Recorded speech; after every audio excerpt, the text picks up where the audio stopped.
ഇനി ഞങ്ങൾ ബീഫ് വരട്ടിയതാണ് ഇവിടെ ഉണ്ടാക്കാൻ പോകുന്നത്. ഇഞ്ചി, കുരുമുളക്, മസാല ഇത്രയിട്ട് നല്ലതുപോലെ വരട്ടി കൊടുക്കുക. ഇത് നല്ലപോലെ വരണ്ട് കഴിഞ്ഞിട്ട് നമുക്കതിലേക്ക് ബീഫ് ഇട്ട് കൊടുക്കാം.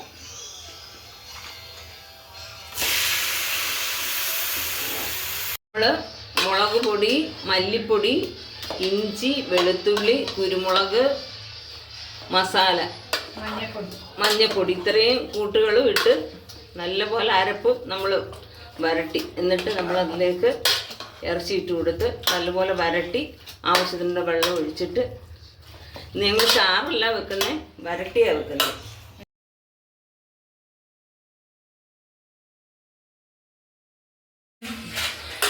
ഇതിനകത്ത് നമുക്ക് അരപ്പെല്ലാം ഇട്ട് നല്ലപോലെ അരപ്പ് നല്ലപോലെ വരട്ടി എല്ലായിടവും പിടിപ്പിക്കണം.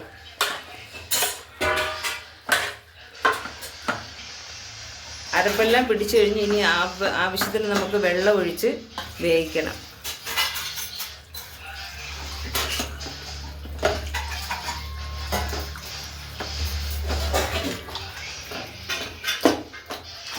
നമുക്കിനി ഇത് അടച്ച് ഉപ്പും ഇട്ട് നമുക്ക് അടച്ച് വേവിച്ചെടുക്കാം.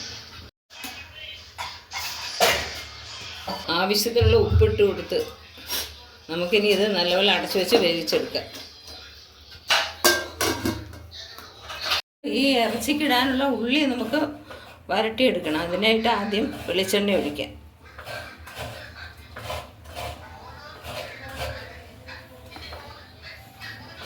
വെളിച്ചെണ്ണ ഒഴിച്ചെടുത്തിട്ട് ആദ്യം തേങ്ങ ഇട്ട് നമുക്ക്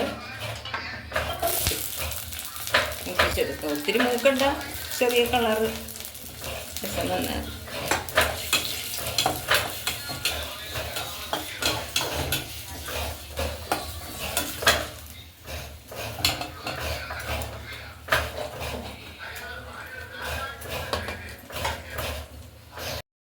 തേങ്ങ ഒരുവിധം മൂത്ത് കഴിഞ്ഞു. ഒത്തിരി മൂക്കണ്ട, നമുക്ക് ഇറച്ചിക്കകത്തിട്ട് വരട്ടെ. തേങ്ങ കൊത്തിട്ട് ഇറച്ചിയാണ്, അതുകൊണ്ട് നമ്മൾ ഒരുവിധം മൂത്ത് കഴിഞ്ഞാൽ അതിലേക്ക് നമ്മൾ ഉള്ളി ഇട്ട് വഴറ്റി കൊടുക്കുക.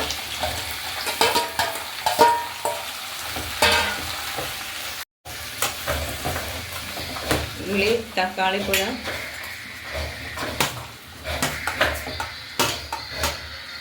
കറിവേപ്പില, മല്ലിയില, പുതിനയില,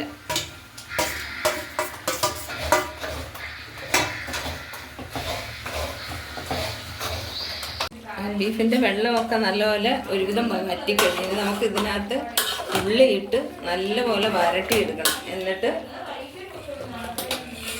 നമുക്ക് കാണിക്കാം. ഞാൻ ഇതിപ്പോൾ ഉള്ളി ഇടട്ടെ. ഉള്ളി ഒന്നും കൂടെ നല്ലപോലെ വെന്തിട്ട് നമുക്ക് വരട്ടിയെടുക്കാം, കാണിക്കാം. എന്നിട്ട്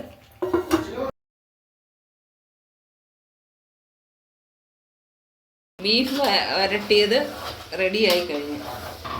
നമ്മൾ നല്ല തേങ്ങയും പിന്നെ എല്ലാം ഇട്ട് നല്ലപോലെ വരട്ടി വെച്ച ബീഫായിരുന്നു ഞങ്ങൾ.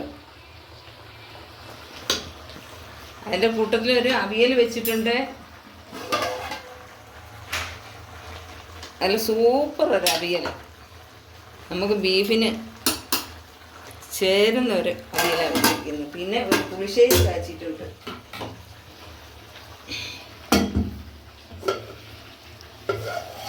പുളിശ്ശേരി കാച്ചിട്ടുണ്ട്.